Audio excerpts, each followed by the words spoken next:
Donc Fally représente les besoins de tous en avoir. Et biso tolingi siko les besoins ne comme préoccupation à chaque artiste na biso. Biso étant fanatique à musique, to ko senga bango. Biso étant ba chroniqueur à musique, to ko senga ba artiste musicien nyonso congolais ba s'approprier dans les kambwango. Sans féliciter l'artiste maestro Fabregas Maestro. Clin spécial. C'est-à-dire aussitôt lancé, aussitôt à contacter. Et non, on a solo là. Parce que fallait dans la vidéo, les beaux sont là, mais il soit bien qui a routine de contribution. La deuxième vidéo, Fabregas a contribué 2000 €. C'est-à-dire, tant qu'on a payé 2000 €, on a plus de 2000 $. N'engé, tu aurais pu comment hériter dans la carte. Si tu hérité pas payé, n'engé fallait mon nommément, attends qui ferré, attends qui quadra, atangi wera, atangi jibe, en dépit à bannier sur tout bimsara, au qui problème, ceux qui n'y pas canate, et hier moi atangi bango non même. Et ça la peine que ah d'accord, le roi musicien t'a mis si idée, tout ça là qui ça pas pasteur qui tout ça. Il y a des challenges dans la school entre en fait misala, misala ba musicien sentir pendant que autour il y a bango, tu retrouver pendant que mon bimie qui t'a et sungi peuple. Fally Ipupa azana posa autour bien sûr de la pandémie pour une telle cause, mais est-ce que ce sera facile pour lui? Pour la sensibilisation, pour encourager le confinement, se protéger bien contre cette pandémie. Et vous avez la facilité, il faut avouer. Pourquoi? Parce que les alliés sous l'initiative de Fally Ipupa. La chose est que sous le haut patronage de son excellence, mais c'est le président de la République, chef de l'État. Mais le coup là, nous avons financé. Et bien, nous avons une initiative via collègues nabango, artistes et musiciens, confrères nabango, on peut sans une crédibilité.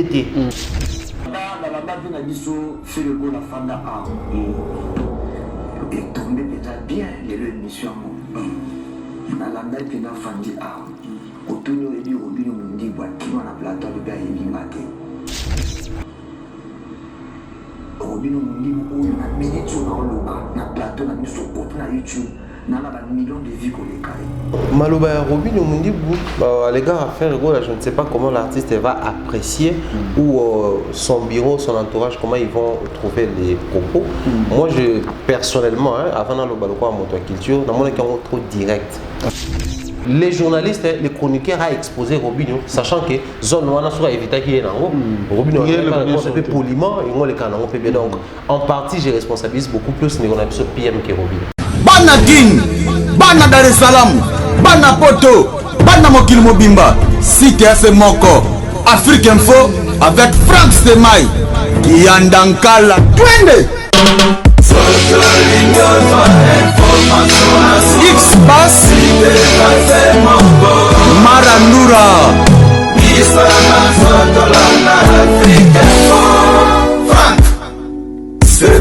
Excellent fidèle internaute, très heureux de vous avoir nombreux branchés sur Africa Info. Merci également à tous les amis de Franck Stemai. Je vous présente cette émission Analyse, une émission qui vous fait du bien, qui vous informe, qui vous divertit, qui vous détend. Alors nous sommes là que pour vous servir en mode confinement partout à travers le monde où vous nous suivez avec beaucoup de plaisir. Pas mal de sujets à débattre aujourd'hui dans ce énième numéro de l'émission Analyse version Thierry Mumba, le pharaon, qui est déjà sur place. Bon, c'est vrai que nous avons confiné dans un peu large, il s'est déplacé à écouter la biso en Africa Info.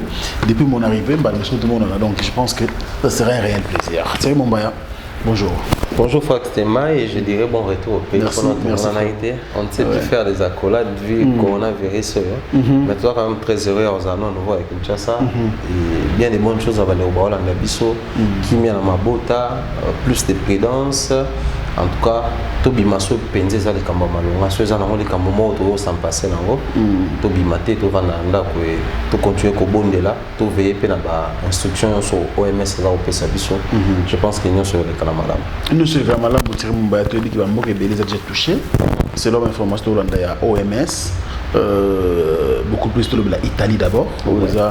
Pays où perd des bandes de rebelles que dans le cadre du coronavirus, Espagne, États-Unis d'Amérique, France, Bamboka on a le temps au talango et bamboka ils ont vraiment bien organisé dispositif sanitaire et chama vraiment na ba koigno sommelero mais ba toucher ndengwana. Tu te dis quoi? T'as intellectuel. En tout cas, je me dis déjà tout ça d'entrée déjà te présenter ma condoléances dans toutes les familles où on va éprouver, les familles africaines également, européens, américains, je dirais les familles de partout qui sont éprouvées. Les morts causées ou dues à cette pandémie coronavirus qui nous préoccupe autant. Mais après, en ce qui concerne la disparition, ils ont au Salama, quand même, ils ont une réflexion pour se dire qu'il y a toujours à faire, il y a toujours à améliorer également. Les personnes spirituelles doivent aussi s'impliquer davantage en ce qui concerne la pandémie parce que batopé au bazar plus profond spirituellement que la pandémie monte commence pour autant signe ça que ça soit causé par les gens ou causé par la nature. Il y a toujours des signes qui et ça la parole également les chercheurs à monde entier doivent vraiment être équipés parce que les lots comme on voit comme de la blague joueurs sportifs et tout en tout cas sérieusement rémunéré qui est bateau la recherche biomédicale bateau la recherche contre la pandémie donc il est grand temps qu'on a pu investir encore davantage également. Ça nous pousse aussi à réfléchir dans le sens que Bandeko Bazali est un peu plus avancé côté on a Bazali exposé à combien plus forte raison les pays qui ne sont pas sérieusement investis côté sanitaire dans le dispositif dans la mais seulement nous sommes aussi intéressés dans l'angle de non il faut améliorer côté sanitaire et puis côté la bateau on a moni bateau baza plus avancé net to bara moto aza moulay a la possibilité de simba bisi comme tam poussa au simba mais en même temps moto aza pe moulay aza pe na possibilité pour consulter moto aza mo pousser pendant ça parce que mon le loto loba net coronavirus certes information comme belé bamsou ba créer bamsou eza et na nature bamsou eza contact être humain na ba nyama collier et tout bon hypothèse on surtout en considération parce que tout ça a besoin de solution mais chercheurs, j'aimerais bien dire qu'on a pas entre mais beaucoup de chercheurs dans le monde entier focus sur les comme l'impression de négliger la proposition de ressources. Ce qui est jusque là, documentaire est en ligne, les médecins chinois qui proposaient ce qui est mis sur mon côté parce qu'il y a un qui comme la pandémie, les gens prenaient ça à légère et aujourd'hui, c'est pas dans toutes les familles bazar. Or, ceux qui te paient ça en considération, mais peut-être en a minute, des batailles en quarantaine, si parce qu'il faut te préciser une chose, la propagation en Chine, et ça pour ça autant de dans les pays africains, autant de dans les pays Europe. Mais Bango Chine, ils ont touché Chine mathématiquement. Donc veiller la quarantaine na bango, veiller na détail. Donc c'était aussi possible qu'ils veillent à niveau. Donc moi étant intellectuel, je me dis plus tard on ne sait pas encore ceux qui sont dirigeants comme on ne sait pas encore ceux qui banana bisoto balé auto formés. Nous devons aussi attirer attention à bon le fait d'être intellectuel, ils ont l'homolaté pour pousser peu bateau sous tout fond la chambre il y a réflexion, il y a considération et puis voilà. Très bien. Alors parlons maintenant de la réalité que nous sommes en train de vivre ici sur place à Kinshasa pour ne pas parler de la RDC. Parce que la ville où le lieu a touché beaucoup plus le coronavirus, c'est la ville de Kinshasa. La réalité de la conditions de vie et je dirais conjoncture même au peuple assez bizarre. Est-ce que nous aujourd'hui on nous parle de 45 cas déjà, 43, 44, 43 cas et 3 décès. Est-ce qu'il y a possibilité que le malade se propage dans le Kinshasa? Oui, c'est d'ailleurs fort possible de se propager. Jusque-là, il faut tout le vélo au ce qui est propagation, ça a mis dans ma capacité, c'est parce qu'ils ont limité la classe. En tout cas, je ne sais pas, moi je suis dans la source informée, hier nous étions informés que signalé Kamoko à Corona dans l'Emba Salon. Mais tout ces possibilités qu'on a vérifié, na bande quoi venir, ça qui on a tout nié tout et ce soir. Ils en ont encore quand même ils allaient le so consolider en place publique. C'est parce qu'il y a jusque là plus de peur que de mal. Mais après Corona, ce qui continue à citer na biso, il y aura plus de mal que de peur. Parce que photo le bayango, les lo oyo, nous sommes mal informés, nous sommes désorientés et on ne sait plus à quel sens c'est voué parce que comment on dit authenticité information toi une information qui peut facilement circuler capture d'écran moi top Congo a signalé des cas par exemple dans Katanga mais en même temps on ne sait plus ce qui capture d'écran on les appelle dans la page il y a solo les authentiques awa les mal les années moi en fait ce que je reproche personnellement je me dis bah musée penza teto bah zo communication c'est parce que seul moi au biso to beaucoup prévenir corona ils allaient communication moi na bambo comme sous ba aussi la pe ba canaux ba on va ébiquer sur ba tweeter Twitter, il y a président de la République, bah, comment ils ont certifié, comment et tout, bah, ça va abonner. Les artistes. Voilà. Mais chez nous ici, les femmes, c'est que peut-être qu'on a abonné par France Stemai, la page de qui est Afrique Info, la page peut-être si on a besoin d'informations dans l'Afrique Info, on a 4 petits morceaux dans ma vidéo, on va faire circuler. Ça dit que tout ça plus dans ma vidéo, dans 2 mois, genre. Mais facilement, tout le monde tweet, on va créer des motivations. C'est ça. À saler on peut propager p on a vu les naves authenticité vérifier na pio pour PC château et PC oser et tamboli donc il faut se servir dans la communication boyebi qui na RDC bato bazarane tina moi considération na makasi aujourd'hui on peut se servir des artistes comédiens musiciens et aussi moi je me dis pour réussir problème tout ça dans il y a tuberculose c'est comment qui 0 décès tuberculose parce que on a aussi là panneau publicitaire tout ça qui na bandera Kinshasa nous on a la facilité à la coffee on a beta coffee à la carte on a facilité à il fallait beta na rotana on a facilité à jiba beta tel faire beta tel pourquoi parce que tout ça dans mode de moko ya communication tout peut sans moins crédibilité au biso total la façon dont nous consommons comment on bon la preuve même ba publicité les gars na TV au mona Congolais au départ, tu vas noter la novella soana. Mais après, on a pas publicité par Congolais comment les parce que c'est consommé par des Congolais, tout l'excellent qu'on a bauta. Très bien. Et ça biloko faut pas ça là parce que les loyo, imaginez Congolais côté na Kingabwa. C'est la mort. Imaginez Congolais côté na Lemba, côté na Matete, côté na ba Kanluka par exemple. Place yo densité à Batuza Makasi. Et na ba mode de vie na biso nous avons sous-estimé les milliers mais toujours tous réalistes de lobby par rapport à notre voir. La cité na biso na bato va na précarité mo mtako na lupango na bango à travers le lupango sous suppose okara mafuta mbela to mungwa to nini sikoyo et comme il a la mode de vie, tu vivras bon, c'est la communauté, tu vas en communauté et tout. Donc, nous avons épargné dans la moussala, mais nous n'avons pas de voisins pour nous voir mon. Or, ceux qui vont pousser l'information pénénabiso, et vous avez la différence. Moi, je crois jusqu'à preuve du contraire, bateau basé la possibilité de voir la voyage en avion et tout. Mais si tu as réfléchir. Ceux qui, jusqu'à là, pour démentir l'information, c'est ceux qui décalent à Katanga, il y a un salaire 45, va démentir toujours à 43. Maintenant, ceux qui déjà, ils ont échappé à l'aéroport. Et puis, pourquoi il y a contradiction entre les autorités? Par exemple, le gouverneur de Katanga a annoncé des cas de corona, mais le ministre de la Santé a démenti Rango. Pourquoi il y a contradiction entre eux? Bon, déjà, il faut que Biso Inerbeza confiné à Kinshasa. Mais sous d'autres cieux, nous sommes à Saint-Denis, nous sommes à Lyon par exemple. Maire à Saint-Denis, je ne sais pas si vous avez une maire, mais je pense, il y a Lyon.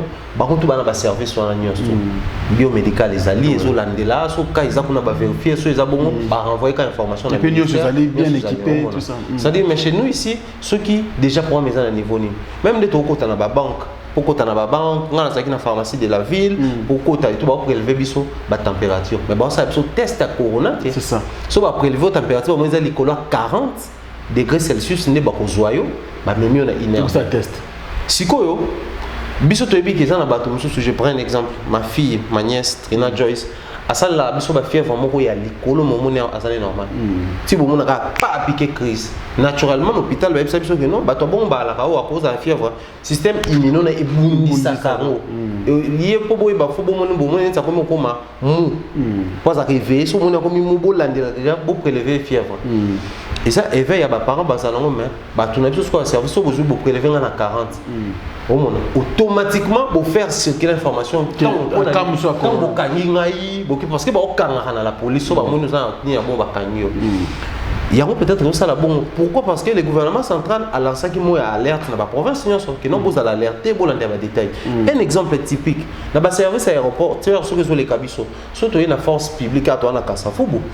au coup de bismo qui n'a pas beau mamata di mwanda bané tous ces alans ce qui n'a comprendre ba monsieur qui n'a bambanzango ezakawana mais on l'a d'une province à une autre ce qui n'a tchango ba bismo qui n'a pas bandu est-ce que tout ce tout y on a tout fait tout le monde a tout bazana ba ça service wana tout mata ba biso ba limiter biso 20 personnes dans quatre d'accord moins de 20 personnes mais est-ce que si on a moins de 20 personnes est-ce que ba prélever à tabac ba prélever ba ici surtout on va mesure tout sous la maboko à temps plein toujours mis bon na ba masque et tout ça là ba gel désinfectant na biso pour nous prévenir mais aussi photo il y a possibilité pour exporter maladie de Kinshasa vers la province donc autour de tout ça il y a un moment surtout au banga na Kinshasa makasi moi je pense la meilleure des choses à faire il y a communiquer comme ça la communication des crises de tout le monde a appris na ba molière wana de tout le monde a ba chaîne ba sala communication de proximité base à la peine concentrer autour na yango faire des communications proches à la population c'est bien de tout le monde a ba banderole la ministre de la communication pour na fatia lobby à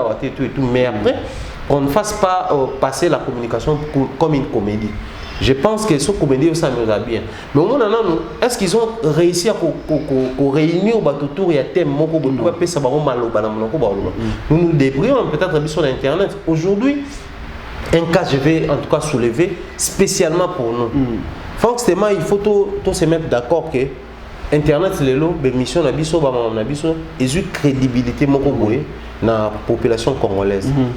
Alors bande ko pe belé so ke d'une famille une autre monde ke sangango ya corona 20 kota toujours kango libanda na ba bande ko ba to bi constater ba lo ba te total ki on a France 24 toni ezai ka bande na biso bazana diaspora vu que ba comment ko vivre ngo bino boza na bobenga noko fo boke ba ko to ka sanga maladie mo boy mais il se pourrait que ce côté na Afrique est plus dangereux pour bino boza ki kuna bo avertir biso bande na bino toza il en est de même crédibilité de l'émission émission à caractère analyse culturelle mais tout PC on peut côté au point niveau la culture congolaise on parle aussi des comportements bandeko ba otala kuna temps ba pression information ba renvoyer bandeko na bango très bien c'est aussi une responsabilité pour nous mais combien nous sommes consultés pour ba passer même par biso parce que sur biso ba biso que par exemple moni vrai Twitter il y a présidence vrai Twitter il y a ministère à santé ils allaient il en est des responsabilités na biso pour récolter information oui mais nous devons aussi nous associer pour tout simba message moko total une raison aux ça jusqu'à preuve du contraire aucune information sur la RDC na France 24 France 24 aucune information na Afrique 24 au bazali toujours pour le bela africain au monde ba le Kenya tant côté ma bon na Afrique 24 ba lobi même Africa News tout le temps total la RDC ba lo ba tout et pourtant Africa News correspondance na bon direct za na Congo Brazzaville en face parce que la question comme elle sérieux la correspondant mais je pense pas parce que l'activité tout ça marche il correspondant information directe tout ça mais pourquoi dans ma pandémie donc en ce niveau là Bazan a intérêt. Aujourd'hui, c'est difficile de rassembler plus de 20 personnes, mais je me demande conseil des ministres et ça parce que c'est plus de 20 ministères dans le Congo. Conseil des ministres, tant que ça ministre, on va autour à président. Et il n'est pas besoin de miser contre un faux bassin parce qu'aujourd'hui, comme ministre était ni comment on est comme ça était toujours. Alors que au niveau où nous sommes arrivés à la congolaise, je dis bien, il faut le ministère à qui tu es arba peser pour les camions sans santé. Pourquoi? Je m'explique. Pour propagande, voilà, tout bien propagande, pour message, campagne, voilà, campagne de sensibilisation, pour ça, on se sert souvent des artistes culturels, culture, musiciens, mais il faut tourner autour du ministre culturel. Ils ont ressortir la responsabilité, la prérogative, mais chez nous ici, c'est beaucoup plus cité ministre, ils ont comme appelé surcharge pour le ministère. Et comme information est circulée les lots qui n'ont pas moins de 18 ans circulé te ba paraba venir bango aso que ce matin aujourd'hui accrochage ma casse na ba policier na lemba ah bon ba parents ba na ba bimi ba parents ba informer ba tangi ba na bino ba ye et tout ba policier va nous compliquer ba parents bi tous informés té na makambo au décision gouverneur avait la même biso tous informés parce que depuis tous nous est là pour ni adresse nous soit président surtout yo quitter to yebité bon ba tous na couranté tous informés mais pourtant on remarque que le moment où c'est un tour à l'émission internet ils ont accroché donc c'est possible aussi qu'ils s'associent à bateau internet aussi longtemps ils vont continuer à sous-estimer Makamo parce qu'il faut tout le bayango aucun ministre il y a communication et médias ici à travers na bato internet même temps ba plateforme ça qui créé to consulter ba to zo ba mikanda que non ya bato internet et tout même temps tout ça la ba variété d'émissions ba yo kaka la preuve tant au kanga ba kanga ba oh ils ont fait que maramobo ya moisi mende moto ki ba kombo kanga mi oh journaliste mo pour ça li j'ai mo bona kacher na plateau to yo ka ba ser na biso ba kanga ma donc ceci dit ba yo kaka mais to utiliser ba canon c'est important donc il est grand temps que tu en as to vulgariser message ceux qui t'ont raté la vulgarisation pour assurer le concert parce que entre nous photo loba côté médecine na biso les lots ceux qui connaissent comme une extrême urgence c'est aussi il faut intervention respiratoire to kenar na ba urgence ça tout le monde en est comme à somba bombo nyomoko bota groupe carburant c'est compliqué ça la parce que ils ont pris en charge par l'état est-ce que vous avez mesure surtout c'est retrouvé dans 100 morts en fait 100 cas d'urgence c'est compliqué au lieu de comme à niveau on a biso penza photo ça la mieux vaut prévenir que guérir alors la meilleure prévention est ali il faut vulgariser faut utiliser canaux même moi ça négligeable faut utiliser il faut mettre des panneaux partout. En ce qui concerne le coronavirus, il faut utiliser les moyens de communication. Moi d'ailleurs, je suis très d'accord de voir que c'est la paix radio parce que la radio, avec ça, avec ou sans courant, tu es capable. Mais, tous à la peine sérieux. Ça a été un message à président de la République. On a TVT. Parce que tu as 018h, 20h, tu as Internet. Non, on a besoin sérieusement pour ça l'internet. Tout le monde a besoin internet même par canal à téléphone. Tout cela là ba roté pour notre pays ba on ka bon ba ça ça là. Mais pour notre pays ça ba on maluba ya ba kondi. Et ça là que surtout raté maluba ya ministre teni. Mais tu es bien que à ça il a mingi ba YouTube. Et tout quand on a ba YouTube tout à l'heure. Aujourd'hui YouTube na kin photo le ba sur l'exté. Surtout tamboli dans zela et comme penza que tout le monde tout le monde a bien que Franck Stemai Franck Stemai il y a TV bière c'était ba on a exclusivement internet. Donc aujourd'hui et ça sous mystique tête démystifier alors qui se servent de nous, je pense que c'est important. Merci beaucoup Thierry Mombaya pour ton intervention, mais aussi il faut préciser les gens. Les Cambodgiens, le internet, c'est lobby. Je crois que c'est fake news. Hein? Bon, fake news peut-être pour l'année parce que non, tout le monde a une information officielle, mais il faut toujours c'est tout le baquet. Dans le cas où officiel, on a comme coopération. Il en est de même pour la corona. Moni sous d'autres pressions, Manu Dibango a Koufi. Ici, soit Koufi na coronavirus. Aucun doute, bon ami, tout le monde dit mais chez nous ici. Un médecin a été révérence à Babia Koufi na corona, mbalamont trouver l'information. Poison, mais attendez. Na sucre et puis na cause à la diabétique, na cause à la poison pancréas, mais sur le corona mtebominga. Faites circuler l'information, validez qu'à Koufi na ngo, Congola bang rappel liwa.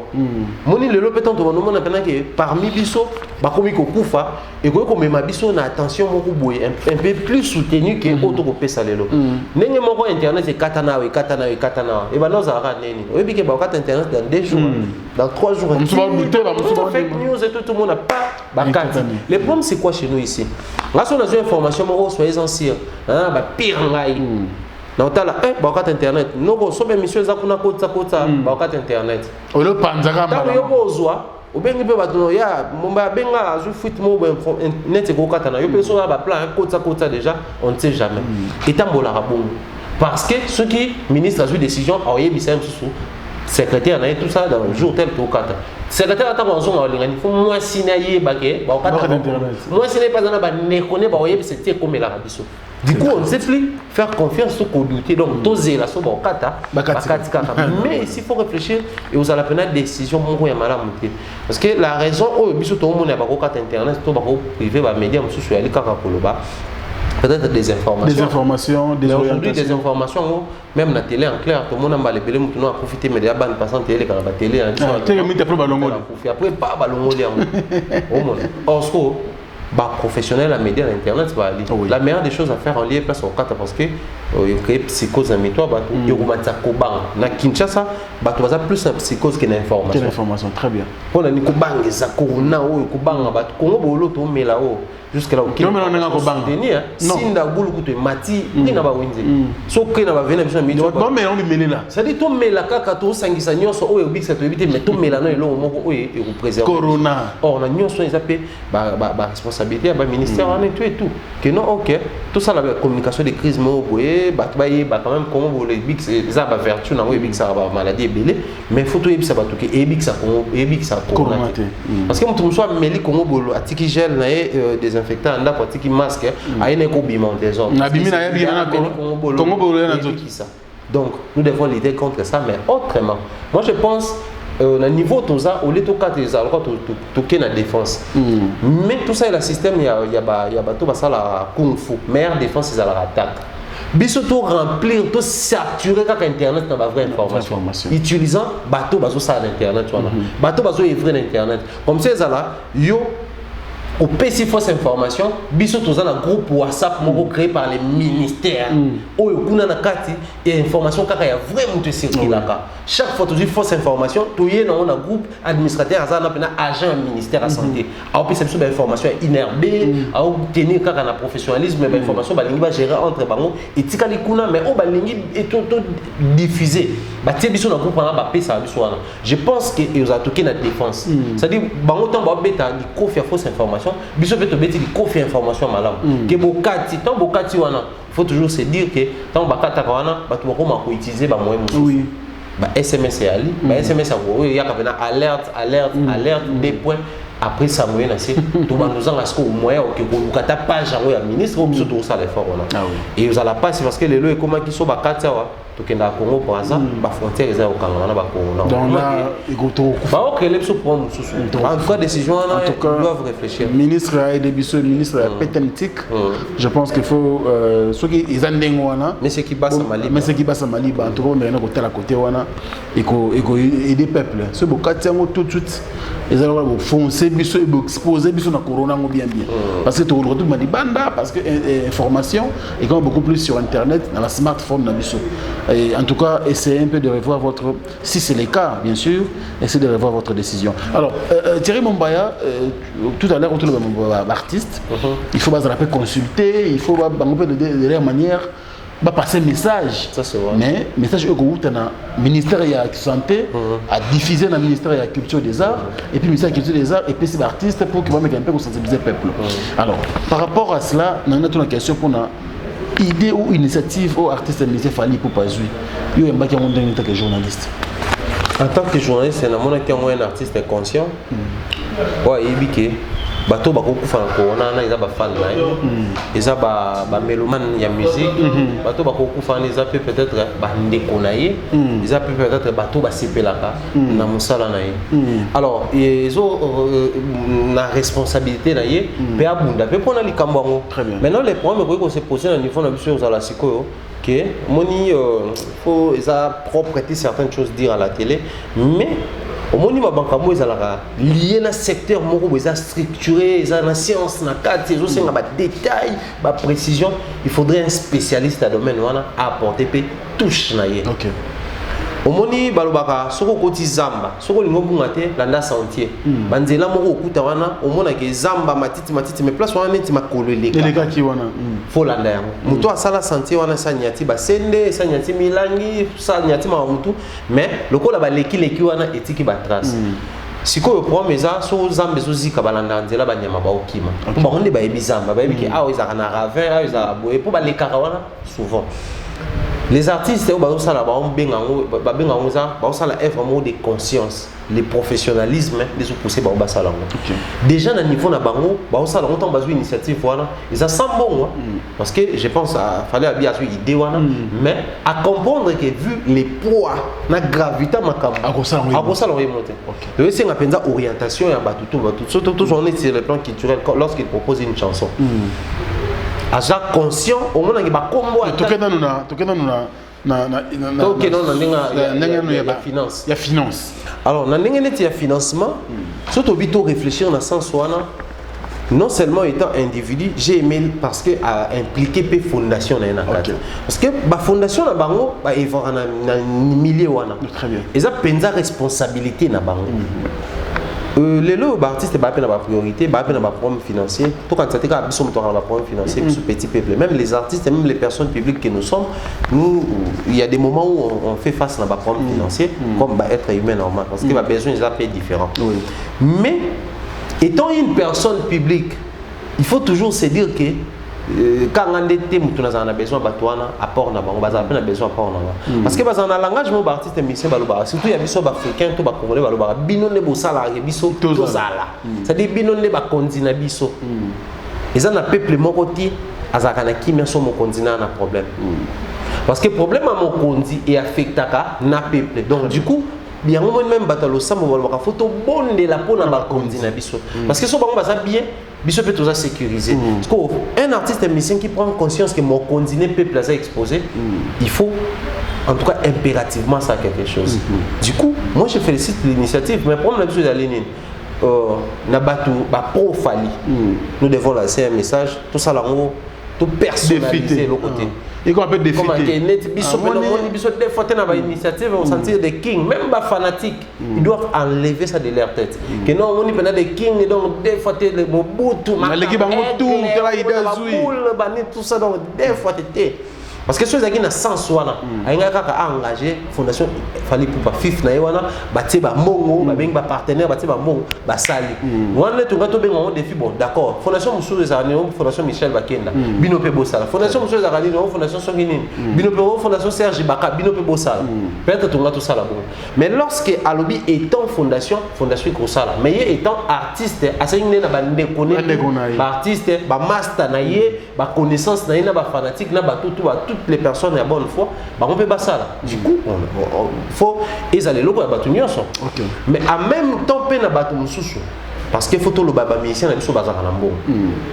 Peu importe ne bazo la rango na pas si na ba piraterie na marmionso, mais bazo réussi quand même cause na mbo peut-être face à ba métier mususu.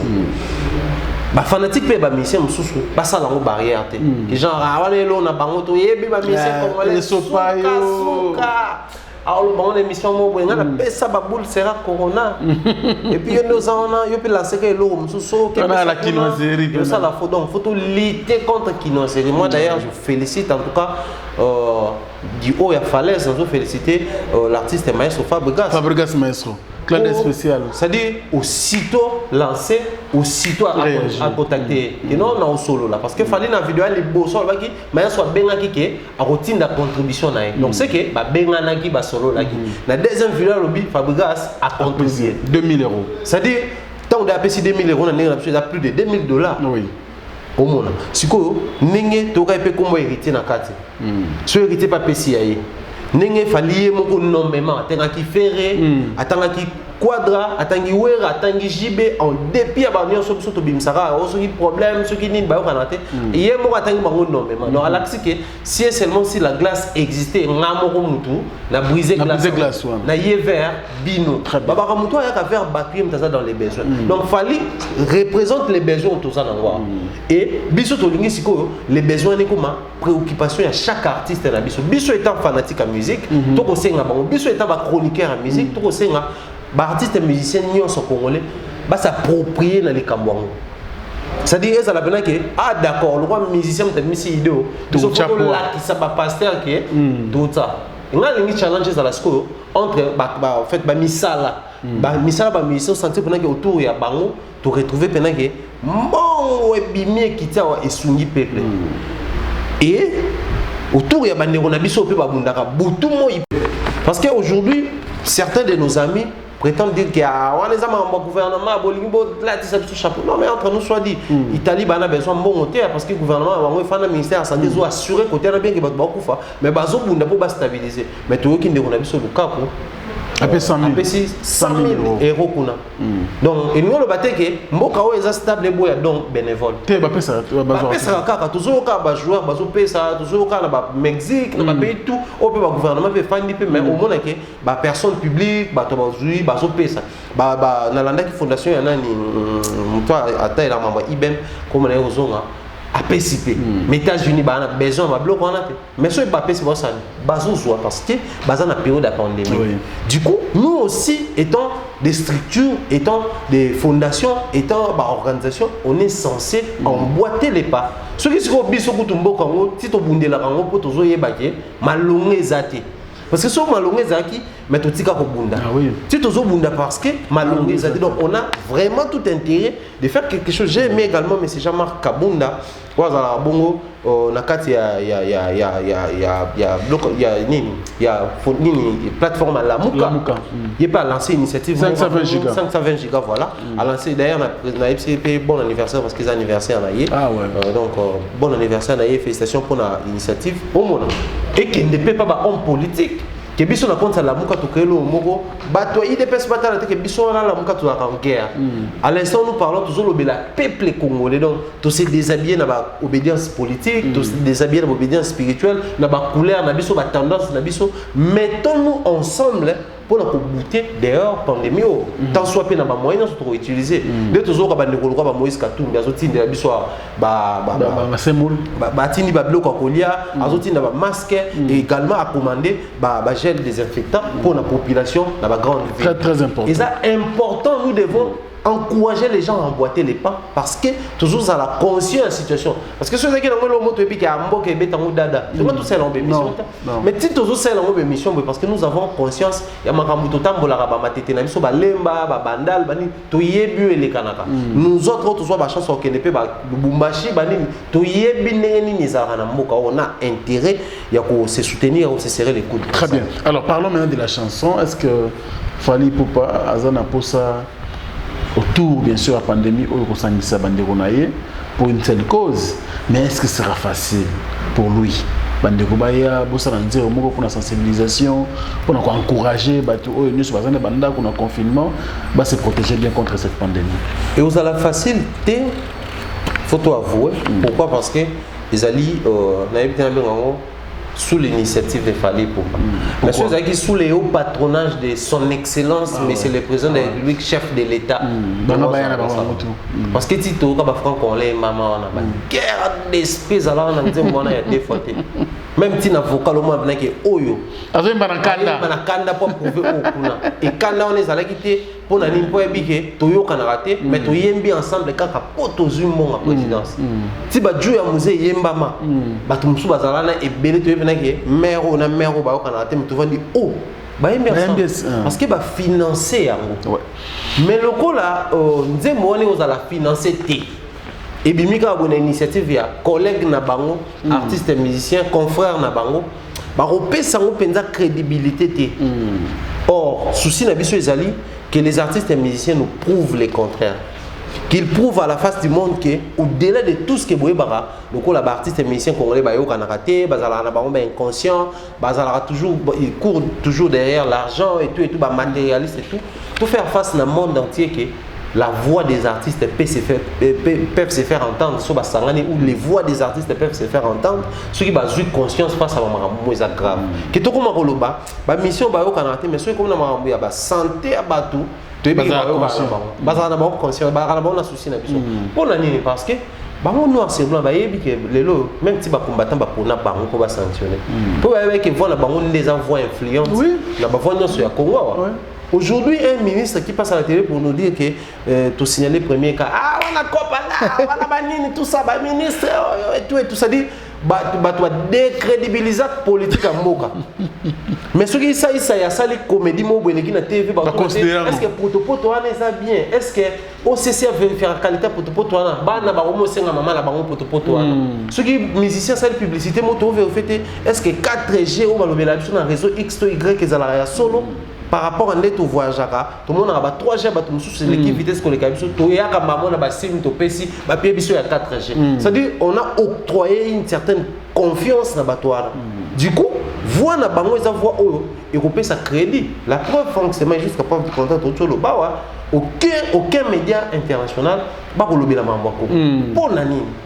Ils a question faut même Tommy Tuna parce que Congolais les hommes doute trop Congolais les peuple beaucoup doute kana makamunyo même na makamba pandémie to bande ko douter na continue à douter qu'est-ce que tu vas douter baza voilà à faire le contrôle bande ba même biso mona ba politique parce que tant ministre a informé biso mbala moko côté bato MLC basala tweet moko wana va faire le contrôle bien côté procéder paix à ministre et l'on a peu moins confiance là parce que tant bino bozu mutu to ebi que sous d'autres sessions bazu mutu ba tsaye na quarantaine classe mo sous surveillance bino bozu bo memi na hôpital ya sino congolais tant boyene kuna ba médecin bazu ba sina bango bazaki malade ba na ba koti wana ba car ba kiti ka wana bandako parce que nga malade na yaki sans couverture à médecin na moni médecin na okata mayi bato ba débrancher ba biloko wana ba to kuta en libanda biso sota ba miro wana ba bimani banda o bo procéder mabe to mona mutu wana ko mosa ba émission bo so na politique pour na tinda voice que non ah ba sundola nga ba kiparanga te lokola congolais na confiance te 2 jours après to mona na doliprane na vitamine C dans beaucoup bazo so nga soin bien et tout na garde ça dit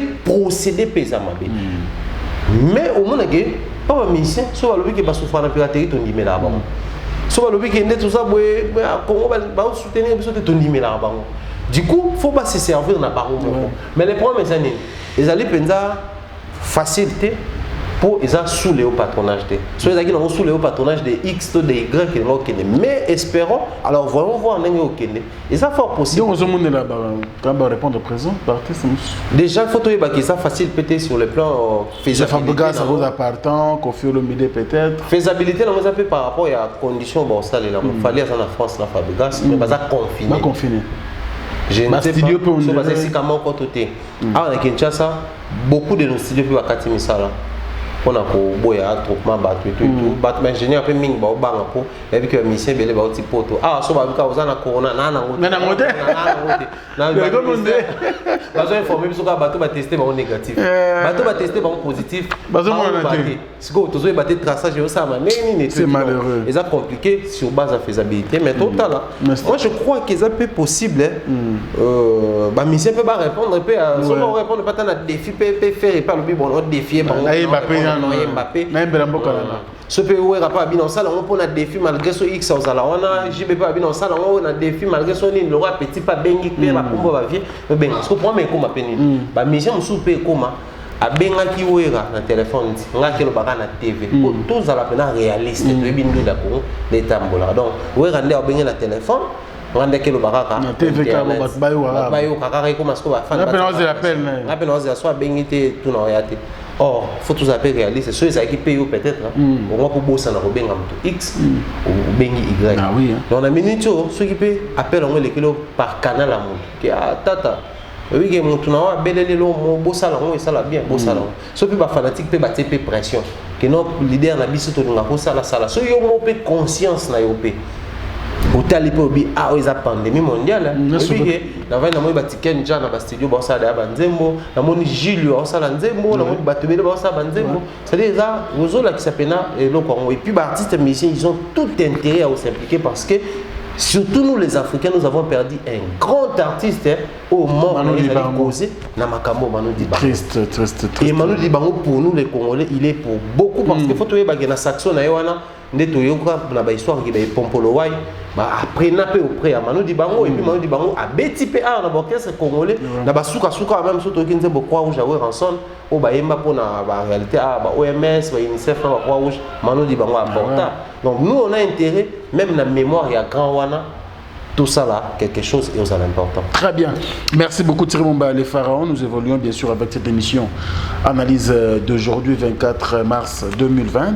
Et je pense que Mme Bouta à travers le monde, bien qu'il est confiné à l'IME, Bozo quand même qu'on se déstendre par rapport à l'émission Oyo analyse. Alors, un autre point que nous allons débattre dans cette émission analyse d'aujourd'hui, ça paraît un peu banal, mais c'était quand même important de nous un peu qu'on soit les cambos parce que Bisso derrière. Artistes musiciens Nabiso, artistes en général et sans parti pris. Mon bah je voulais est-ce que tu me comprends sur le Cambo Oyo.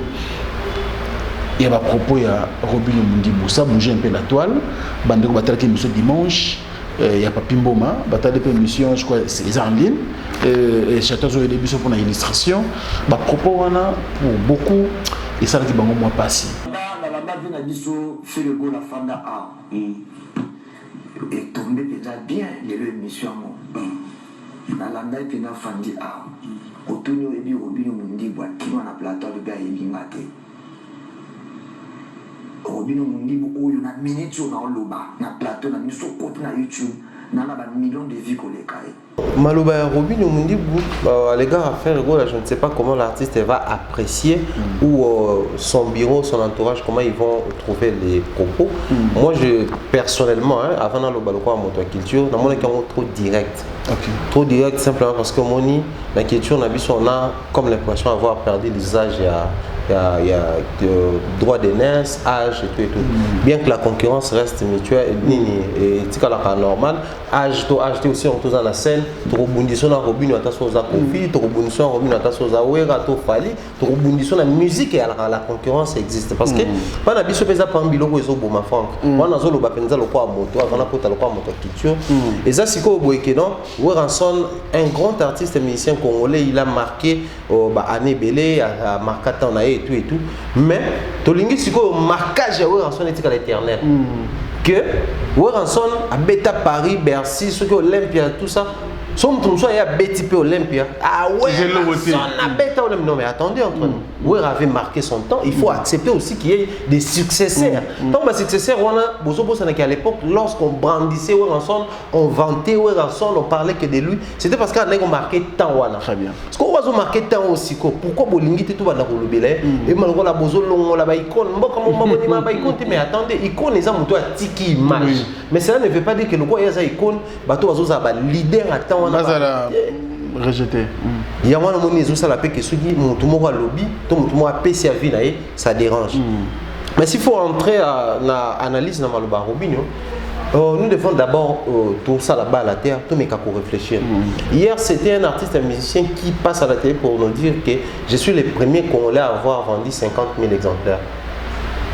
Hier c'était un artiste qui passe, je suis le premier Congolais à avoir vendu 80 000 DVD. C'est-à-dire bateau basala challenge basuka na 50 000 CD nga so na teki ba DVD. Mais aussi c'était pour dire que ngane mutu bazo consommer makasi. Alors tant ba consommer nga makasi, c'est qu'il faut bateau bazo consommer na ba artiste émission baza ba confrère na nga na mosala ba yeba existence na nga. Siko lelo oyo aucun artiste musicien congolais tout ce qu'on appelle local pour être balinga ngote pour les gars sur la TV pour brandir sur non la teki 100 000 exemplaires CD non et c'est CD physique non pour te combiner air et à consommation en ligne c'est normal qu'un artiste musicien à l'égalité va le bagage non dans sa 10 millions de vues parce que en fait ça l'équivalence mais ça langage actuel tout canal actuel ya loba que ba consommer ngai pour ceux qui risquent comme ma biso ezali nini ba toi le bagage non ah donc ceux qui baza ko consommer aussi ko musique bien qu'est-ce qui nous rassure que tant mané ko consommer ouera bien que Kofi la période bongo ouera les gars Kofi la musique entre nous tout le banane est-ce que ouera les gars Kofi nous tout so loba oui on doit consommer mingi so loba non mais aki tant na ya succès parce qu'à l'époque ba non ça la polémique na wenge BCBG et tout fa na BCBG fa somba ya ouera fa somba Kofi alaki na challenger na terrain bon c'est-à-dire autour de ça il faut tout réfléchir un artiste un musicien qui passe à la télé pour nous parler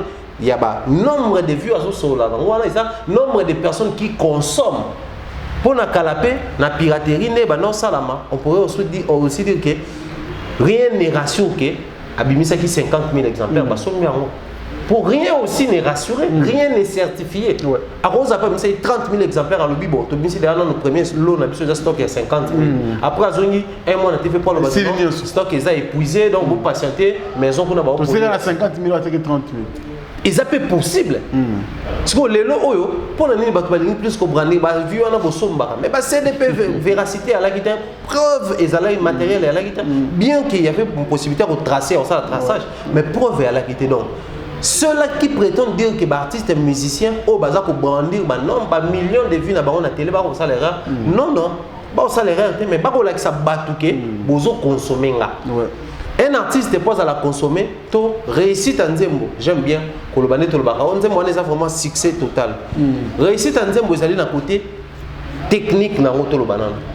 Côté technique et ali, basali Nzembo la banque kitoko, qualité sonore bien, mélodie Nzembo tout kitoko. Mais réussite en Nzembo côté consommation paysanne. Combien de belles chansons congolaises ils en ont oublié? Oh, il y a 2 ans passés. 3 ans passés PA. Oyo qui mélodie, qui tout ça. Oh, souk en achat, mais ce qui est en consommation, 3000 vues. La preuve, tant qui tape dans le terrain, bah il est bien au penza pété. Mais bah toi, on a autour nié pour attaquer 10 000 vues, 10 millions, 50 millions. Surtout côté dans la boîte hier, surtout il y a une fête hier, un festival, bazar, on invité à ce que mais nous devons nous mettre d'accord que tout ça dans l'ère et la mondialisation. Et c'est Internet. Il faut l'accepter comme ça. Les points, c'est quoi? Biso tu as polémique na biso ya physique. Tu es dans Internet. Or, na Internet, bah artiste il faut pas comme bunda na côté technique, qualité na bango msala, mais na côté consommation, nenga bazar côté streaming na nombre de millions na bango ba viewer. Très bien. Parce que à l'ère où nous sommes, sur aucun Nigeria ba bête rappelle l'histoire ba vue. Au moins maintenant David doit brandir nombre de millions na yé. Pas le baté que bango coûte pas ça ba millions ba lobelate. Poto yé binde te que ba lobela. Qui est dans la page officielle, la banque soit combien 1 million à capturer, à salir 1 million de vues, 2 millions à capturer, à poster. Mais bien sûr, on va se trouver là-bas. Non, mais nous sommes dans le temps au même moment. Et comment il était des mesures, moi, je sais ça pour tout ça, Franck, c'est moi. Celui qui a mission m'a posté, ah, il n'a pas bien pour toi analyser, tu as la lien, ça on a déjà. Bien sûr, tout aurait tu as les appels à être humains. Si tu as 1, tu as 2, château tu as 3, et que tu as 4, tu as ça. Mais ça a chinois, ils sont pas millions en Chine. Et ça, erreur. Nous devons. C'est aussi parmi les causes de décourager les artistes dans la vie. Et Belé, ils ont parce qu'ils ne savent pas comment mettre à jour une stratégie.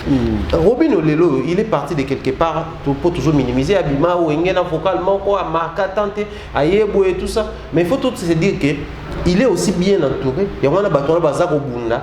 Bien qu'il y ait selon coutume congolaise, mais place à Zawana, on a 10 millions de vues. Oui, tranquillement. Il faut tout féliciter les lots à travers un bateau, comment manager, comment télécharger Internet, bien. D'autres artistes pour accrocher tes points pour baron bateau tout bazou ça là-bas exploit ils allaient fruits. On sait pas mon téléphone parce que photo que on a preuve. Voilà. Robin nous a parlé de 11 millions de vues, je pense. L'une de ses chansons et qui s'y ah ben mis sur 10 millions de vues je crois. C'est ça qu'on va vérifier. Non, photo vérifier. Tout à ça mis sur ou voilà. Mais surtout plutôt pour ta kana même. Déjà Binananga c'est la toute dernière, le tout dernier son. Ils en a 1 million. Non, 1 million 500 000. Voilà. Voilà les tout derniers sons. Et puis c'est 11 millions. Voilà, donc il avait raison. En 9 mois. En 9 mois. On a 11 millions, on a photo et baguette. Ils ont monnaie courante, c'était pas un histoire. Pas baptiste de la mission, ils ont monnaie courante. Mais bon, réponse à Robinho, et Bimi est un peu déplacé simplement parce que Robinho est souvent proche de Fally Ipupa et il a parlé comme ça à faire rigoler. Il faut qu'on se mette d'accord et Bimi bon pour la bon à la congolaise. Mais aussi certaines personnes diront les appels manquent à respect et pas mon colo va répondre à droit de naissance et tout. Mais les lots moi je pense sans pour autant me verser dans la polémique dans la ministère il faut qu'on se mette d'accord dans les lots moko. Tout l'ingara mingi kopé ça. Pifo, tout le monde na maloba ou moto lobi mabe.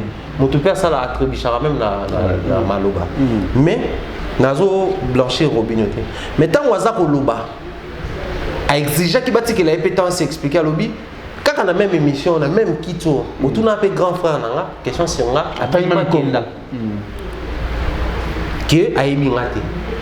Mais ce qu'on n'est ni ya ko ebangate pendant que ngane na YouTube pour na minute non talama pour les cahiers.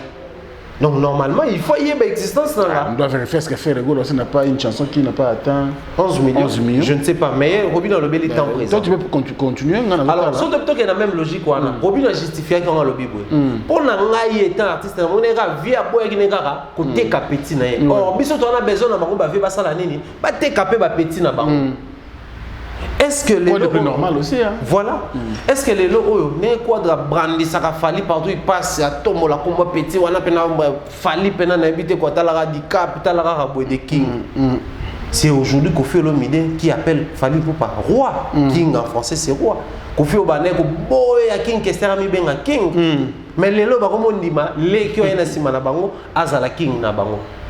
C'était hier les gens ne pouvaient pas imaginer que Fally Ipupa a bien Fabregas mais t'as bien maestro musique la musique maestro le maître de la musique dans un maître à Fally na 4 mais Fally qui accepte de l'appeler comme ça maître Donc pour dire que nous sommes arrivés à un niveau oyo, so quand tu bito longo na pena pe moi polémique tout mon pandi, to longo pe que pour o aza pire petit o tout mon pandi tout talina nous pe nete mabiso moi bien. Mais le problème c'est quoi? Entre nous soit dit Franck Stemai, les gens allaient incriminer les gens dans ce monde. Les uns allaient accuser les autres dans ce monde. La chanson populaire chez Ferrego là, ils ont jugement. Jugement c'est 9 800 000. Voilà. Donc s'il faut parler en termes de vues, Robinho a 11 millions. Donc a raison. Mais si quoi, banani peut pas copier sa moto. C'était hier les journalistes internet, balinga kakato yambi musicien, il faut même ka retourner makama muninga. Est-ce que ceux qui des bâtonnets Robinho, question sur artiste et tout, il y a un problème dans les musiciens congolais morotés. Quand on a un problème dans les musiciens congolais intellectuels, ils ont dit que la pire mouture musicien congolais tout bon. Sauf que on a un problème dans cela ne fait pas de moi l'ami à tout le monde. Déjà à la base, c'est impossible de faire l'ami à tout. C'est pas parce que son lobby que naza na problème na journaliste c'est monté internet, c'est que n'engé na traiter ta relation na Franck Stemai, il y a on peut faire traiter na bâtonnier. Non. J'ai une relation intime na Franck, mais cela ne fait pas de moi intime pe à bâtonnier. Non, pas. Naza na problème na bangote, mais na Franck toza na intimité au délai journalisme, to beta na ba masolo mususu. C'est comme ça la vie au délai il y a qui musicien peut-être Robin naza pire petit, il y a Fali. Ce qui fait de lui automatiquement vient à respecter à quadra, appelle comme respecter. Mais quand un journaliste reçoit Robinho, au-delà de nous sortir qu'on voit la réalité, la poto expérience, elle bosse dans la salle mythique, poto liboso, neni batwa consommer quand même maramutu. Moi j'avais reçu Robinho, je prends mon exemple. Nulle part n'a scoré comme ça à ta légion dans moi. Je me préoccupé d'un parcours nae, nene vaki na batukuna et puis à venir ya orchestre parce que mis sur la mise sous binana et tout comme me ba boaké, mais l'orchestre tical na moi c'est. Tu vas dire que tu as l'avenir orchestre. Mais quand on reçoit Robinho aussi à la dernière minute, il faut que tu simbisses l'affaire. Et on a B1, on a Digital Congo, parce que tout le monde a fait mon corps, on a fait frère. Tant qu'il y a qui fait la tata. Oui, Wilika Mamaki Adolphe, a tout le monde a qui me met en place à Moutoumoko et Bigake, on a raté. A déposé micro à même Eloko Bassali Safari a déposé micro à Bimake. Et puis, on a une question à une journaliste à tourner à Kessi, mais pas tourner. Vous allez remarquer que on a comme l'impression pyramide est comme renversée. C'est qu'on déplorait, on s'est battu d'ailleurs contre mon PP. Pour tout long en internet, aujourd'hui, les musiciens sont comme sélectifs. Les musiciens internet, ceux à Franck, c'est bon. Ceux à Mumbai, c'est bon. Ceux à Moutoutel, c'est bon. Au moins, on aura les temps. Polémique, les amis. Moi, les musiciens sont à Yaromo, on analyse. Tous mes canaux, on tout dans la majorité des musiciens sont comme bon. Je prends un exemple. Robin, ah, non. En droit, par rapport à Miki, l'analyse, c'est bon. Des années, il faut tourner un micro, mais monsieur, ça, la réflexion. Tout le monde a peine à mettre aidé. Et les lots, c'est quand même les prix à mon salaire auto pendant temps. Et ce qui nous étonne, ceux-là qui nous indexent, qui a battu Internet, mais c'est versé. C'est versé, en tout cas, on a bimana bango katiwana. Je dois me permettre, je n'ai rien contre nos frères de la télévision, en clair. Mais, en tout cas, ça craint. De toute façon, l'émission de Bango, comme on là.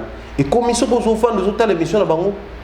So ba bi mutu uta pa chala mwana faut ba luka ba meme en clash G30 neti mais j'ai abimisi ba secret bien te photo lo beleno ma bene mo neti patikate so mutu mo yambi faire faut ba luka neti fali madaki bino nga polémique ba petini bazana fali Robinho to ko tourner on asuka to ebike ne ndule kendaka ya ko wa full la perpétuer na TV gratuitement boité a robo yango. C'est-à-dire, toujours le cas tout ça là bon. Il y a un moment où tu bimisi les qui est impoli. Pendant que tu bimisi ça déjà il y a ma bé, mais le gars tu dis que na Congo, il y a ta nique 50 000 mbata. Il faut ça les coffres en public à quoi impoli, babanga soumi coloté. C'est-à-dire ils ont la congolaise. Toujours il y a vraiment pour faire la promotion des artistes ou pour faire la visibilité de nos émissions. En tout cas, j'assume mes propos. L'émission de télévision est tellement fade que quand tu regardes les émissions dimanche, tu te dis, si on est sur ta il est là. Ça la bango, kota la bango, na bon lire. Pour na yebite makamuni na ba ça la kuna ba koloba suki nini ba zonga ça suki nini. Et comme vraiment Mossad. Et ça sous Ndeza quitté une émission bien épicée aux autres tu prends quelque chose après l'émission. Aujourd'hui c'est comme ça. Bah comme vu que baby que les bah toi tal on tient dans souko baby que na obetelo moko aboye au la musa public. je le fais pour moi, mais exposant l'artiste. Parce qu'aujourd'hui, c'est Robino qui est incriminé. Tout le monde a pétué un impoli, moi, version qui est, moi, il fallait or, fallait na poto, Robino a toute lucidité, assumer même, il sait même expliquer. Mais quand il cherchait à s'expliquer, il a une question à répondre à et voilà même lien to comme ça là. Donc c'est que la chaîne on a ça la émission sur YouTube so ba ta mami ko le kanga, c'est que ba le succès, ba le succès. Or, et comme on parle de consommation. Pour moi toi y ba artiste musicien, pour moi toi y ba journaliste, pour moi toi y ba il faut pas tout ba consommer mon toi là. Ndé ça la même combo na yeko matake non ah non. Donc chaîne mon micro ça banalise bien ba consommer. Et comme l'Arabie se fait bon. Mais quand un artiste a besoin de bobino bozo yaka wato polémique à côté yaka wato soigner la côté et ça penza qui to côté moi d'ailleurs s'il faudrait s'apprendre dans les problèmes il faut pas s'apprendre aux musiciens non mais plutôt aux présentateurs. Les musiciens répondent aux questions surtout dans rabango. Les musiciens sont obligés à répondre selon n'enga na za réfléchir. Du coup, ce qu'à répondre, il faut passer étant à s'expliquer. Robino qui cherchait à s'expliquer, c'est les journalistes qui empêchaient à tout prix Robino à s'expliquer, à passer sa réponse. On est comme le roi théâtre sobé. La émission répondra par oui ou non. Ou tu vois. Moutou tourner ou tu vas pour répondra par oui ou non. Mais papa, aux impolis, papa nous répondra oui ou non. C'est ce qui se passe actuellement à la télé. Donc, ça doit être noir en musique et pourtant à un certain niveau la polémique tu es bien qu'ils mais au moins les artistes musiciens ils arrivent quand même sur bâtonnier comme bon temps mais quand c'est un Robino qui cite nommément son grand frère c'est qu'il voulait aussi réagir parce que lobby est coupé la ranga na motema na mon grand frère na afana na même kitso bâtonnier même question sur on a boya le on a occasion la même émission si qu'on a profité na répondre donc il voulait s'expliquer azo punda na s'expliquer. On me met dans la classe, mais mine de rien, bien que je sois petit en âge, bien que j'ai une carrière, même bien que j'ai une preuve d'acheter, mais actuellement, je suis plus consommé que mon grand frère. Mais sur il y a ma béwana en tout cas, quand étant analyste, na monité. Mais je me plains d'un comportement, il y a pas ça à la télévision, je généralise. Même Rambo total dans le émission NL, de l'eau, ça crée des débats. Et comme il faut pas s'encarrer, baba na ko finga, baba na ko la que Alain ne pesait pas, balancer l'autre. Et pourtant, Alain pouvait s'expliquer en profondeur. En tout cas, au tellement on a peine bon d'accord, apporter 90%. Na boingé n'était pas où est resté. Encore plus ça plus va. N'était Alain Pela, asa parmi bateau. Ça des esprits en même temps, en même temps. Donc on pouvait profiter autrement là-bas. On a vu sur la télé, grand frère, ami ou petit frère. En tout cas, essayer un tout petit peu de réajuster. Bon, ça se trouve ça là. Et ça la bénéfique pour la bino. Or, quand tu as invité, tout ça là échange à bénéfice. Moi je tire ficelle dans la mais il y a des fois bénéficier au niveau de la minute. En quoi émission est bénéfique parce que Robin Mundi buna nyon so mala mo alobi. Batata la moté. Qui pas en susté. Batata partie mo consciemment et puis non mais na zone moko oyo et ko exposer. Pourtant to yamba moto étant ba communicateur tout ça capé dans moi dose à psychologie, dans moi dose à pédagogie. Genre na ebike moto pour à captiver Batou. Parce que tu as un pour toi au dernier image de Batou. Tu as un pour tout tes. Sa promotion plutôt. Quand je vais vendre la personne, je vais vendre ma cambonaï. Naïbi déjà qu'il y a pour na teke bien. Faut na mettre la zone où, faut na lobisser les cambo, faut na pousser na côté. Il y a pour na exposer bien à risque. Faut na mettre côté. Faut na son na exposer tout ce qui na salle avec un âme et conscience. Donc là je dirais. Les journalistes, les chroniqueurs a exposé Robinho, sachant que zone wana sera évité qu'il y ait un Robinho un peu poliment et on les canons donc en partie je responsabilise beaucoup plus les PM que Robinho. Merci beaucoup Thierry Mombaya les pharaons. Voilà mesdames et messieurs, nous allons quand même penser à ceux qui nous soutiennent à travers le monde. Bien sûr en mode confinement aujourd'hui. Merci à José Moulumba, le plus beau, le plus élégant de la ville de Birmingham. Motema ya Beni, Penda Moulumba, Barcelone, Mamana Heaven. Merci pour tout. Merci pour la première dame de Lausanne, Motema Vena Bisogo Belisha. Mes parents à Rich, Andy Louawa, un enfant pas comme les autres. Merci beaucoup pour le soutien. Sans oublier Manu Sakombi, 20 ans de métier. Je pense également à Henri Stiton Zambi, les descendants de Yakole Kole. Merci également à Alain Tinamolo, mon surprise agréable Bogart Tinapoche. Motema Maman Janice Samba Kondi. Et sans oublier donc Spero Sol, mais c'est le président. Il y a Maman Gisèle Matota. Merci à Diezola, City London. Bravo et félicitations pour tout frérot. Et je pense également à Gaëtan Mansoua, mon ami donc depuis Paris. Merci pour merci beaucoup mon frère Gaëtan Mansoua. Et sans oublier donc Bandekotou et surtout prompt rétablissement à Maman Loris la Congolaise Malolo. Nous prions vraiment tout Sambela mingi pour la maman la bisoana. Aujourd'hui, c'est pas trop Sambela pour la maman la maman congolaise, c'est pour Sambela pour la Congolais.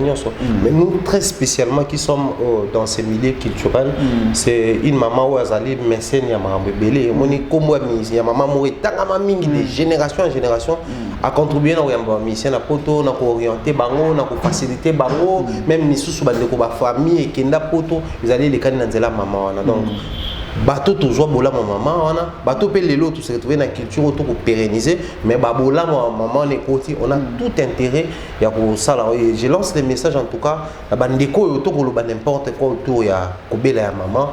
Je ne sais pas l'humanisme tout moto et mbata fallait tout bois qui wapi c'est-à-dire les gens ont aujourd'hui la rapidité, la précipitation comme arrive. Sans cœur. C'est-à-dire, mais tu as commis Thierry Moubaya Koufi sans pour autant vérifier son photo repose en paix. Mais attendez, pour qu'une personne repose en paix, ils ont besoin de binobolo baron. Repos éternel, les Arabes sont toujours émettre souhait, mais la réalité est à l'Arabie sauté. Par moment, il faut tout apprendre, tenir compte de la famille, maman, tout. Donc tout c'est précipité au ça la bouée. Et au ça la peine qui est tout côté. La communauté, nous devons faire très attention à ça. Et bien, nous regardons comment on s'offre les lix, on Koufi, vidéo, là, est-ce que vous avez un marque au téléphone? Je me demande. Aussi, ma phone n'a pas mal. D'ailleurs, on a marqué. Vous avez un selfie à rouler. Oui, on a roulé la main, mais non. Surtout dans Mawa. On a confondre non, surtout pour la Kamalolo, à confondre non. Vraiment. En tout cas, merci Thierry Moubaya. Merci également à Yaouli Moucheni, le code mondial. Merci pour tout. Je pense également à Dekos Mokoko, mon Nzambe, sans oublier Papi Kapai, le mystérieux. Merci à merci également. Donc, vraiment, donc je pense également à Nechapine du plein de grâce. Nechapine du plein de grâce. Merci pour notre soutien. Vraiment, aux ala qui mingi pour Nangaï, frérot. Donc, je serai toujours reconnaissant. Et puis, je penserai également à Alisala, Simba Kinga côté Moussala, Alisala, merci beaucoup. Merci également à Guilen Antebe, ou à Sungaï techniquement côté Kunana, Alisala, merci Nabiro Mobimba pour Moussala qui, bon, peut soutenir la frère Nabino. Merci beaucoup Guilen Antebe et maman Nabiso Clarisse Ntanga Mouyembi pour la soutien Nabino. Je suis très reconnaissant. Alors, Thierry Moubaya le pharaon, tout le monde qui est Nasuka, je pense que tu as abordé le sujet surtout le sujet d'actualité, mais on a besoin beaucoup plus. Il y a cause d'information, il y a comment se comporter, climat surtout, où ils ont régné pendant la période où tout ça dans le confinement. Ah, climat, il y a psychose et puis beaucoup plus aussi il y a inquiétude. Oui. Côté inquiétude au téléma par rapport à la décision à la prise par les gouvernements, les autorités en place et puis la réalité actuelle en Boka. Il faut se le dire, il y a un moment, on se plaindre, bon réseau circulé. Bon réseau circulé, bazana pas c'est bon réseau circulé. Or, biso na mitu na biso, vous allez rapprocher à secteur en société. Quoi, tu as macroéconomique, inflation monétaire. C'est-à-dire des termes qui nous stressent davantage. Or, ce qu'on a vu sur le petit peuple, son bon sécurité, langage des arabes. Bah, quand tu vas une bonne union, bah, quand il y a une banque, bah, il y a un bon circulé. Il y a un moment où il y a avant l'élection, on a un bon circulé à côté. Il y a un moment où il y a un bon circulé. Or, ils oublient que, bah, le moment où ils comprennent parce qu'ils approchent la population. Bisous, c'est trop scientifique. Du coup, si quoi, bon, déjà, maintenant, circulé, tu bâtis réalité à Corona, bah, si maman a été à tombola, ou été à Wenze, bah, si maman a été à denrée alimentaire, bloc en lia, à TK. Parce que maman a été à tombola, des fois, qui consomme bloc en lia, pour aller s'appeler d'après. Est-ce qu'on passe son marron fait TKP tombola? Tant que tu tombolé TKT, du lot en TK au bomi secteur mobile. Parce que maman sur le risque comme maman tu vas remonter à bloc en lia. Nani a kosomba, il y a nani. C'est comme compliqué.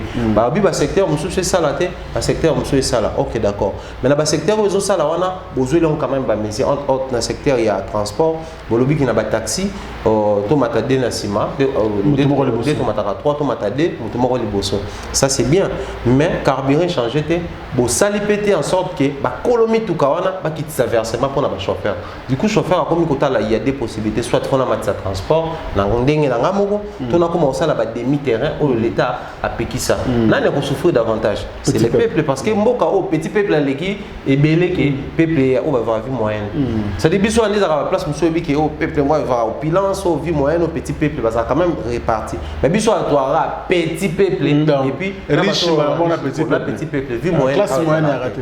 Du coup si manque la classe moyenne les allés bah tu vas ça souffrir parce que biso tout mataba taxi on a kolonga ville si on comme pas na biso na lemba ils ont des possibilités soit toujours dans boulevard on a lemba direct 1500 francs soit ceux qui ba moni pe que ba ko ça rencontre ba on va lingi ba ko mobela ba on Willery soit ba comme na Willery 500 francs na Willery commis Willery ti lemba 1500 la minute comme pose même boulevard où est-il Willery comme passe pose au boulevard oyer Régis des eaux Willery lemba donc trajet tout ça la 1500 comme coûter biso 2500 monde est comme compliqué moto a même deux personnes en fait ça va 500 bino comme si en haut moto moko il pas comme si en haut 1000 francs parce que moto bima na nene était muta pona ba vendre deux to moko mais à comme futa 1000 francs na trajet à futa da futa le moto yo l'état ici pendant ce temps même moto on a faut prévoir que ta provision ou à ça habitué à ça la donc pour muta ça la provision à ça la faut à ça les konzo observer la économie pour ta provision parce que toujours tendre vers confinement tout est devenu compliqué. Or tant que université un exemple typique information sur les canamboka so bokani université boye bagé bokani automatiquement ba maman ba malewa tout ba teka na université parce que ibino mobi ba tamalewa ba teka na bango mais ya teka te point parce que ba client na izaka étudiant tout même ba bazana ba omba zungu banda ko pour éviter kaka contamination pour psychose ya na mito ba parents préfèrent mon moi na za na ndako qui a uma na om et ça ba risque pas mazonga awa jo classe zonga okozonga mama malewa teka te bandeko basala ba photocopieuse mo bataka tsakawana bateka ba bateka betui ba tout ba faire chemise biloko tout ni sala to ekati bandeko basala ba transport ba otsaka mbongo ebele po eke betidia ba mataka yupen bazonga bandal ba matanini ba client ba kiti ba élève mo kete na ba école ba maman bateka ba biloko mona kama maman ko teka nyampulo teka gratin teka jus ya ba 100 fois aliès c'est la kango libota loko bana ba wa classe te biloko na nyonso ekati ba enseignant bien que bazaka ba salarié mais ne bazana ba vivara ndenge moko na ba chauffeur so ba chaque jour na classe ba créer lo moko pour bana temps ba somba ngo 100 fois ya bana classe wana kaka miki wana akangisa ngo pe boya bina mo 4000 permettre ndako ça so nini ba enseignant tunde ba kotinda ko ba ta provision de ba vendre donc tout est mélangé ici et par-dessus tout pour couronner le tout on a rien de gratuit dans la période où des aboués ba secteur rebelle au salate Mundela a quand même mesure ba PME a foutu à bon ba loyer ba toi ba foyer normal ba PC bon télé gratuit ba PC bon gaz gratuit courant maï sous d'autres singa solaire qui chanson qui va sur ba 1500 sur ba $2000 na Canada kuna chaque foyer pona ba bi ki boza confiné bo sala te mais biso asiko nyonso en tout na pour le côté et puis samedi na dimanche na ba veni na biso na bité ba kasavu ba le bandal so zaki neni biso lemba matete limité na ba quartier ba ta Régis des eaux ba lekaki na ba mituka na bazo bela boya ko futa mbonga mai to boya ko kata lundi et lundi oyo le bango ba confiné te pena ba Régis bitumba na veni na biso ba jeune na veni na biso nga na fanda ka contre ba ta Régis des eaux parce que non seulement boya ko kata mais même avenue beaucoup d'até c'est comment qui ba policier ba yé pour ba kabola bitumate mais pour ba panza ba pour ba les gars plus de 20 personnes rassemblement à la place publique. Oh là là. Tout ça qui est exposé à la contamination, ba on peut ba agent et la police exposé, ba agent il y a Régis des eaux exposé. Donc tout est mélangé ici. Moi je pense dans une information ça au tambola, il faudrait vraiment que ba condi en même temps ba ozo ba résolution na ba mesure pour na yango, mais en même temps qu'ils tiennent compte de la réalité sur le terrain parce que ba to ba ko souffrir tout mais kako imaginer extrême. Ba orphelinat ba dépendre na biso quand on sala ba mission boye to yebani de temps en temps to beta mo bato kuna pona sala ba œuvre charité nzamba zo soin na biso to yebi ndeza wana ba pasteur mingo ba koma kota certes ba escroc bali mais mingo ba kota na ba bus ezala so ate na suka to za na orphelinat to ninga eza ba pasteur musu ba pesa adresse na kinda ko vérifier azala pinza wana siko ba orphelin na biso ba vivre ndeni na période surtout raisonner c'est triste. Bana o baleka na banzela nzela parce que masque to kosomba gel nini désinfectant to kosomba to kosomba bana biso to benga ba enfant de la rue c'est comme si rebota bana baza pe exposé na corona ba kokuma vecteur ou ba kotambusa corona na bazando po bolobi ba secteur muso ete kateme ba mama wenze bateka bana na ba luya oleka leka ka ba pemela mama ba to mi bateli na taxi mama ba to mi bateli na libota mais fazer tanga ye azo senga mama pieta kuluka yiba mama fa coller mama au-delà de yiba mbongo attiquer sous maladie on est exposé à tout niveau de l'état na biso d'un côté ba zo ba mesure mais de l'autre côté ba kitano na terrain ba étudier réalité. Je pense que vous allez important. Merci beaucoup Thierry Mombaya, Togoum Nasuka. Vraiment. Merci beaucoup pour l'intervention. Ils sera toujours très très importante. Vraiment. Un dernier message, peut-être pour le bateau Batalabiso. Confiné, Bandegolabiso. Nous avons toujours mawa. Vraiment confinement, on a et ça changement brusque et brutal la mode de vie. Oui.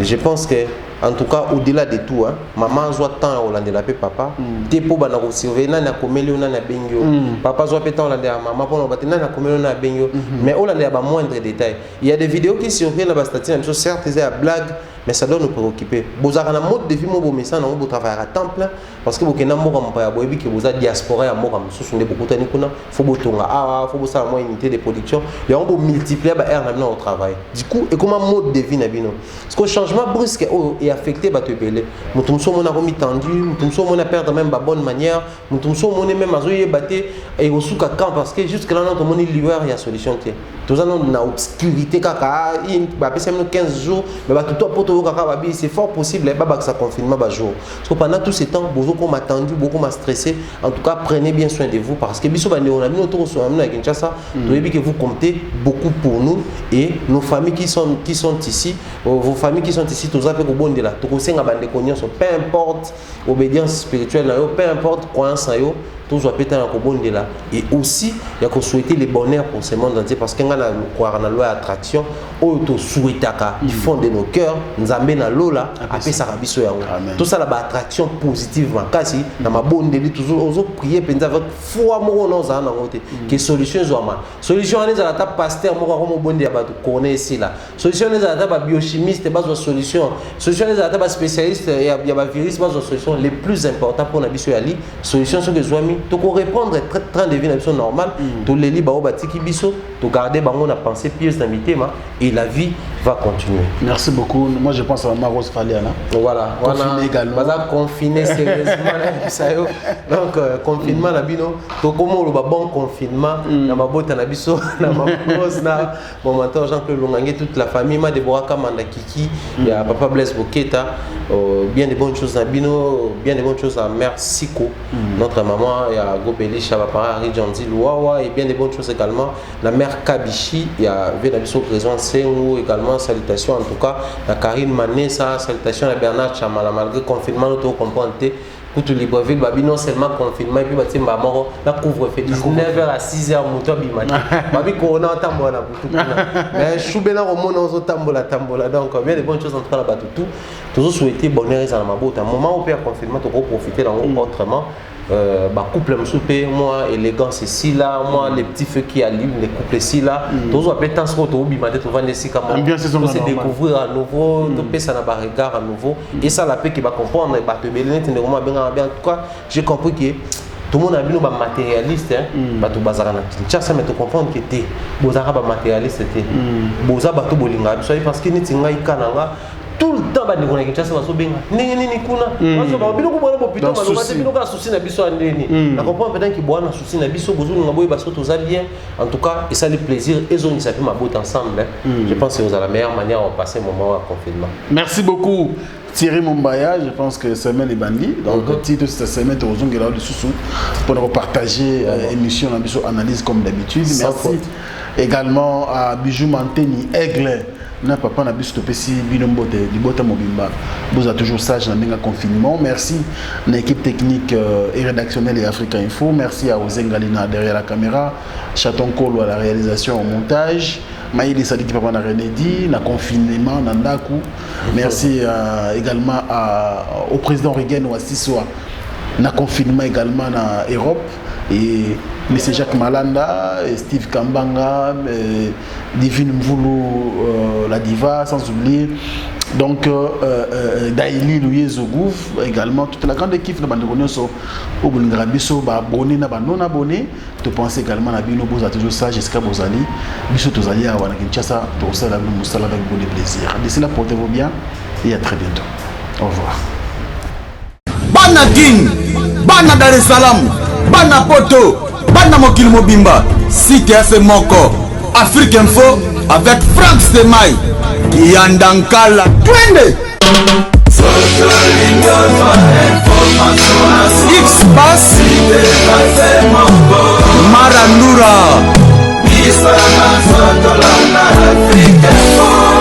Franck Stemai.